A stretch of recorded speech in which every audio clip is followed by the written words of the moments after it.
पूर्वी दिल्ली में बाढ़ से हुई पहली मौत। बाढ़ प्रभावित इलाके में लापता व्यक्ति का शव बरामद। गढ़ी मेंढू में 3 सितंबर से लापता था व्यक्ति। शव को पोस्टमार्टम के लिए भेजा गया जीटीबी अस्पताल।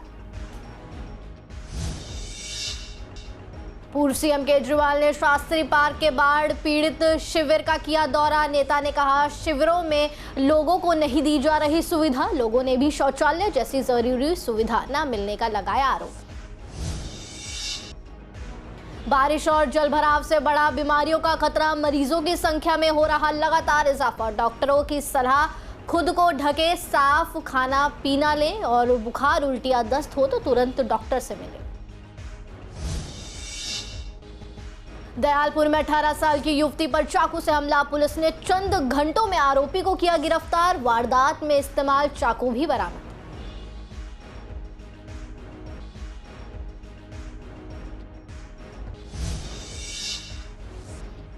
8 सितंबर से वकील फिर रहेंगे अनिश्चितकालीन हड़ताल पर। पुलिस ने थाना से गवाही देने के आदेश पर जताई थी नाराजगी। वकील सभी जिलों में बड़े पैमाने पर विरोध प्रदर्शन की कर रहे तैयारी।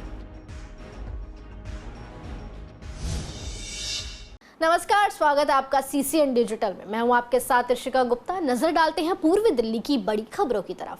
दिल्ली में आई भयंकर बाढ़ के बीच अब मौत की पहली खबर सामने आ रही है। जी हां, उत्तर पूर्वी दिल्ली इलाके में एक व्यक्ति की डूबने से मौत हो गई है। बता दें, न्यू उस्मानपुर थाना को 3 सितंबर को सूचना मिली थी कि गढ़ी मेंढू के पुराने गांव क्षेत्र में एक व्यक्ति बाढ़ प्रभावित इलाके में लापता हो गया है। जांच में पता चला है कि सुबह लगभग 8:30 बजे ओमबीर पुत्र फिरे सिंह, जो कि निवासी हैं गांव गढ़ी मेंढू के, पुष्टा रोड से पुराने गांव की ओर जाते हुए उन्हें देखा गया था। हालांकि वहां मौजूद लोगों ने उन्हें डूबते हुए नहीं देखा। सूचना मिलते ही पुलिस की टीम ने डीडीएमए और एनडीआरएफ के कर्मियों के साथ मिलकर ओमबीर के परिजनों की सहायता से लगातार तलाशी अभियान चलाया। कई प्रयासों के बावजूद आपको बता दें, ओमबीर का कोई भी सुराग नहीं मिला है। आज करीब 11 बजे तलाशी अभियान के दौरान ओमबीर का शव गढ़ी मेंढू के पुराने गांव के पास से जलमग्न क्षेत्र से बरामद किया गया। शव को पोस्टमार्टम के लिए जीटीबी अस्पताल भेजा गया है। पुलिस ने कानूनी कार्यवाही शुरू कर दी है और मामले की आगे जांच की जा रही है। पूर्व सीएम केजरीवाल ने शुक्रवार को शास्त्री पार्क बाढ़ पीड़ित शिविर का दौरा किया और बाढ़ पीड़ित लोगों से बातचीत कर लोगों का दुख जाना। यही नहीं, बाढ़ पीड़ितों के पास राहत सामग्री और कपड़े लेकर पहुंचे। आप पार्टी ने पूर्व पार्षद हसीबुल हसन ने दिल्ली सरकार पर गंभीर आरोप लगाए हैं। सरकार पर आरोप लगाते हुए नेता ने कहा है कि किसी भी तरह का इंतजाम बाढ़ पीड़ितों के लिए शिविरों में नहीं किया जा रहा है। यहां तक कि लाइट ना होने की वजह से लोग गर्मी में बैठे हैं। नेता ने आगे कहा है कि जनता को मेडिकल की भी सुविधा उपलब्ध नहीं कराई जा रही है। पिछली सरकार की तरफदारी करते हुए उन्होंने कहा कि सीएम अरविंद केजरीवाल ने बाढ़ पीड़ितों को सभी सुविधा उपलब्ध कराई थी, चाहे मेडिकल सुविधा हो या फिर बिजली। लोगों को किसी भी सुविधा से वंचित नहीं रखा गया था। दूसरी तरफ लोगों ने भी कहा है कि शौचालय जैसी जरूरी सेवाएं भी दिल्ली सरकार उन्हें उपलब्ध नहीं करा रही है। हमारी सरकार से निवेदन है, हम समझ सकते हैं कि ये कुदरत का कहर है, लेकिन ऐसे में सरकार की जिम्मेदारी है कि वो गरीबों के लिए, दूसरे नागरिकों के लिए सारा इंतजाम करे। तो हमारी एक तो सरकार से निवेदन है कि जो रिलीफ कैंप्स हैं, जहां गरीब लोग आने के लिए, रहने के लिए मजबूर हैं, उनका वहां पे सारी सुविधाएं दी जाएं। दूसरा, इस वक्त पूरे दिल्ली के अंदर भी जगह जगह पानी भर गया है और कई इलाकों में उसका एक बड़ा कारण ये भी है कि डिसिल्टिंग टाइम पे नहीं हो पाई, नालों की सफाई टाइम पे नहीं हो पाई। कई इलाके ऐसे हैं जहां पे सीवर बैक मार रहा है, लोग बहुत ज्यादा परेशानी का सामना कर रहे हैं। कई इलाकों में पीने का पानी नहीं आ रहा। तो हमारी सरकार से यही निवेदन है कि जितना ज्यादा से ज्यादा हो सके जनता को सुविधा प्रदान करे, जनता को किसी तरह की तकलीफ नहीं होनी चाहिए। इन जन सेवा में लगे हुए हैं। हम लोग बाढ़ का या इस आपदा का इंतजार नहीं करते, लेकिन इस बार हमारा कर्तव्य ज्यादा महत्वपूर्ण इसलिए आता है क्योंकि आज बीजेपी की सरकार यहाँ सत्ता में है और बाढ़ ग्रसित इलाके में बीजेपी का कोई नुमाइंदा, कोई नेता, कोई कार्यकर्ता नहीं दिख रहा है। इसलिए हमारी पूरी जिम्मेदारी बनती है। ये हमारे घर की तरह, परिवार की तरह लोग हैं। दिल्ली के अंदर जिस तरह से बाढ़ आई है और जमुना पार, ये खादर क्षेत्र है जमुना का, तो उसमें बाढ़ आई हुई है, तो हम लोगों ने आम आदमी पार्टी की तरफ से यहाँ पे कपड़ों का वितरण किया है। यहाँ पे बच्चों के लिए थोड़े बहुत से फ्रूट्स का, थोड़े बहुत आपके इनके लिए चिप्स वगैरह का, फ्रूटी वगैरह का, तो जलपान की थोड़ी सी व्यवस्था जो हो सकता है हम लोगों ने कराया है। भाई इनके जो ये बाढ़ में जो इन लोगों के कपड़े वगैरह सारे के सारे खत्म हो गए थे, तो हम लोगों ने कपड़े भी बांटे यहाँ पे महिलाओं बुजुर्गों के लिए, और जो हो सकता था हम लोग कर रहे हैं। सरकार द्वारा जो दिल्ली के परिवारजनों को जो सुविधाएं मिल रही हैं, क्या वो ठीक प्रकार से दुरुस्त है या नहीं, उसके नाते हम सब लोग आज हमारे भारतीय जनता पार्टी के हर जनप्रतिनिधि, भारतीय जनता पार्टी का एक कार्यकर्ता, हमारे दिल्ली के यशस्वी मुख्यमंत्री जी स्वयं मॉनिटरिंग करके इसको देख रही है। हमारे दिल्ली के मंत्री आदरणीय प्रवेश शर्मा जी, सभी मंत्रीगण इसको खुद देख रहे हैं कि किसी भी जगह सरकार द्वारा जो चीजें गई हैं तो वो दुरुस्त तरीके से पहुंची या नहीं। दिल्ली और आसपास के कई इलाकों में लगातार हो रही बारिश और जलभराव की वजह से बाढ़ जैसे हालात बन गए हैं। इस कारण मच्छरों से फैलने वाली बीमारियां जैसे डेंगू और चिकनगुनिया तेजी से फैल रहा है। साथ ही गंदा पानी जमा होने से पेट और त्वचा से जुड़ी बीमारियां भी बढ़ रही हैं। डॉक्टर वीके मोंगा और डॉक्टर कुमार गांधी ने बताया है कि इन दिनों डेंगू और चिकनगुनिया के मरीजों की संख्या तेजी से बढ़ रही है, खासकर उन इलाकों में जहां लंबे समय से पानी भरा हुआ है। डॉक्टरों ने सलाह दी है कि लोग अपने शरीर को पूरी तरह ढककर रखें और साफ सुथरा खाना और पानी ही इस्तेमाल करें। प्रशासन ने कहा है कि जलभराव वाले क्षेत्रों में दवाइयों का छिड़काव तेजी से किया जा रहा है ताकि मच्छरों को पनपने से रोका जा सके। लोगों को भी अपने आसपास की सफाई बनाए रखनी चाहिए। अगर किसी को भी बुखार, उल्टी या दस्त जैसे कोई भी लक्षण है तो बिना देर किए डॉक्टर से संपर्क इस वक्त करना सबसे ज़्यादा ज़रूरी है। पिछले 15 दिनों में मलेरिया और डेंगू के पेशेंट्स की संख्या बढ़ी है, और उसका मेन कारण हम सब जानते हैं कि जो मच्छर हैं वो जहाँ भी पानी रुक गया तो वहाँ पर मच्छर पैदा होगा। जहाँ 7 दिन पानी खड़ा रह गया तो साफ, चाहे आपका घर का कूलर हो, हमने कूलर चलाने बंद कर दिए, गर्मी नहीं है कूलर चलाने बंद कर दिए, लेकिन अधिकतर लोग उसको खाली नहीं करते या उसको ट्रीट नहीं करते, तो उसकी वजह से क्या होता है वहाँ पर मच्छर पैदा होते रहते हैं। या आपका जो एसी चल रहा होता है, एसी के पीछे का जो पानी निकलता है उसमें होते रहते हैं। तो ये बहुत कॉमन हो चुका है आजकल। पिछले करीब 15 दिनों में काफ़ी मरीजों को संख्या बढ़ी है, तो इसके ऊपर भी ध्यान रखने की बात। प्रशासन को इसमें क्या कार्रवाई करनी चाहिए या फिर जैसे फॉग वगैरह करवाया जाए, क्या कहना चाहिए? देखो, फॉगिंग के फेवर में तो मैं कभी भी नहीं रहा। मैं तो ये हमेशा as a public health expert मानता हूँ कि मच्छर जब तक पानी में है, यानी कि अभी एडल्ट मच्छर नहीं बना, तब तक तो उसका खात्मा करना बड़ा आसान है।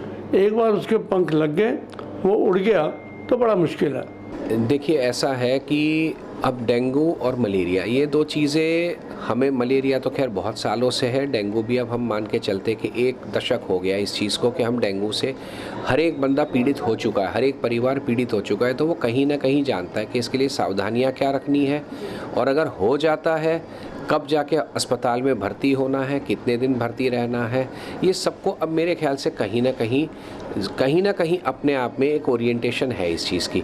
दूसरा, अब अस्पताल के अंदर भी डॉक्टर्स को जो इसका परामर्श करते हैं उनको भी इसका काफ़ी हद तक ज्ञान है कि अब हमें चिकनगुनिया, डेंगू को कैसे ध्यान रखना है। तो आपको मेन चीज़ यही है कि आप अपना स्वयं ध्यान रखें, पूरी बाजू के कपड़े पहनिए। जब बच्चे स्कूल जाते हैं तो फुल पैंट पहनेंगे, मोज़े, जूते और पूरी बाजू की शर्ट पहनेंगे, जिससे कि मच्छर जहाँ भी है वो आपको काटने की उसका सरफेस एरिया ही कम हो गया है। तो ये चीज़ का बहुत ज़्यादा ध्यान रखना है। इसके अलावा घर के आसपास में कहीं भी पानी जमा ना होने दिया जाए। अब मेरे ख्याल से कूलर बिल्कुल बंद करके सुखा के रख देने का वक्त आ गया है। इसको बिल्कुल बंद कर देना चाहिए, क्योंकि कूलर के अंदर भी जो पानी है उस पानी में भी मच्छर पनप सकते हैं। उत्तर पूर्वी दिल्ली के दयालपुर इलाके से बड़ी खबर सामने आ रही है, जहां मुस्तफाबाद के मंगल बाजार रोड पर एक 18 साल की लड़की पर चाकू से हमला किया गया, जिसके बाद परिवार वालों ने उसे तुरंत जीटीबी अस्पताल पहुंचाया, जहां उसका इलाज चल रहा है। पुलिस को जैसे ही घटना की जानकारी मिली, तुरंत केस दर्ज, जांच शुरू कर दी गई थी। आपको बता दें, फॉरेंसिक टीम ने घटनास्थल से सबूत जुटाए और एसीपी गोकुलपुरी की देखरेख में इंस्पेक्टर परमवीर सिंह दहिया और उनकी टीम ने तेजी से कार्रवाई करते हुए तकनीकी मदद और स्थानीय सूत्रों के आधार पर पुलिस ने कुछ ही घंटों में आरोपी को पकड़ लिया। गिरफ्तार आरोपी की उम्र केवल 24 साल है और उसने अपना अपराध कबूल कर लिया है। पुलिस ने आरोपी के पास से वारदात में इस्तेमाल चाकू भी बरामद किया है। फिलहाल पुलिस मामले की आगे जांच कर रही है। दिल्ली के वकीलों ने 8 सितंबर से अनिश्चितकालीन हड़ताल पर जाने का एक बार फिर बड़ा फैसला ले लिया है। बता दें, वकीलों का कहना है कि पुलिस को थानों से ही वीडियो कॉन्फ्रेंसिंग के जरिए अदालत में गवाही देने की अनुमति देने वाला कानून न्यायिक प्रक्रिया के खिलाफ है। इससे वकीलों ने, आपको बता दें, काला कानून का नाम दिया है। कड़कड़डूमा कोर्ट के वकीलों ने बताया है कि इस मुद्दे पर लंबी बैठक के बाद 48 घंटे का समय आपको दिया गया था और भरोसा दिलाया गया था कि ये कानून वापस ले लिया जाएगा, लेकिन अभी तक इस पर कोई ठोस निर्णय नहीं लिया गया। नाराज वकीलों ने एक बार फिर सभी जिलों में बड़े पैमाने पर विरोध प्रदर्शन की घोषणा कर दी है। वकीलों का कहना है कि ये कानून अदालत की गरिमा और न्यायिक प्रक्रिया को कमजोर करता है। उनका साफ कहना है कि अगर उनकी मांगों पर तुरंत ध्यान नहीं दिया गया तो आंदोलन और तेज होगा। जैसा कि आप सब जानते हैं, हमारी एक लंबी मीटिंग हुई थी गृह मंत्रालय के साथ, जिसमें हमारी मांग जो थी वो पूरी नहीं की गई, जिसकी वजह से हम सोमवार से दोबारा स्ट्राइक पे जा रहे हैं और अपनी मांगों को हम दोबारा मंजूरी गृह मंत्रालय से दिला के रहेंगे। उस पर आपको पता है, हमारी बात हुई थी, उनसे बैठक हुई थी, उन्होंने हमें आश्वासन दिया था कि ऐसा कुछ नहीं होगा, लेकिन उसके बाद भी ये जो हमारी नोटिफिकेशन थी जाहिर कर दी और इसको उन्होंने कहा कि हम इसको करेंगे, इसलिए हम दोबारा स्ट्राइक पर जाके इस अपनी मांग को की बार मनवा के रहेंगे। एलजी की तरफ से एक नोटिफिकेशन जारी किया गया था, जिसमें कहा गया था कि पुलिस वालों की गवाही थानों से ही कराई जाएगी, जिसके विरोध में वकीलों ने हड़ताल रखी थी। हड़ताल के बाद माननीय गृह मंत्री जी अमित शाह जी से मुलाकात हुई और उन्होंने कहा था कि 48 घंटे के अंदर इस नोटिफिकेशन को एज इट इज वापस ले लिया जाएगा।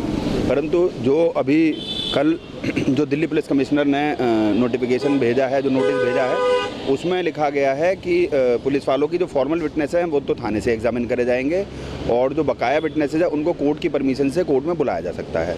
तो हमारा जो अमित शाह जी से बातचीत हुई थी, जो उन्होंने वादा किया था, उसको निभाया नहीं गया, इसलिए 8 तारीख से सारे वकील जो हैं दिल्ली भर के वो इंडेफिनिट स्ट्राइक के लिए जाएंगे। पहले बात करेंगे गणेश चतुर्थी की। गणेश चतुर्थी के साथ ही पूरे शहर में गणपति बापा मौर्य के जयकारे गूंज रहे हैं। जगह जगह गणेश मूर्तियों का विसर्जन हो रहा है।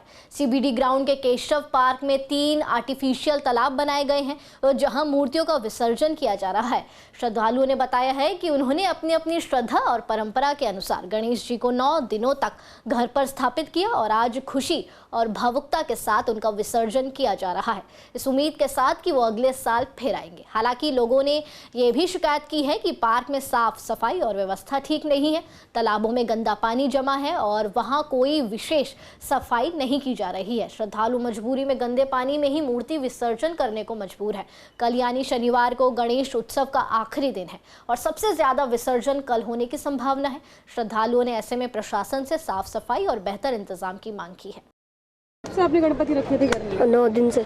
9 दिन से रखे। आज विसर्जन कर रहे, कैसा लग रहा है अभी? अच्छा, बहुत बुरा लग रहा है। बुरा लग रहा है? अच्छा लग रहा है। जा रहे हैं। अच्छा, खुशी और दुख दोनों है इस टाइम? हाँ। क्यों जा रहे हैं? जाएंगे तो दुख नहीं होगा। ठीक, आप बताइएगा। अच्छा लग रहा है। कहाँ से आए आप लोग यहाँ पे? सादरे से। सादरे से। रामनगर सादरे। व्यवस्था है कुछ पानी में विसर्जित करने गणेश जी को? हाँ है तो सही।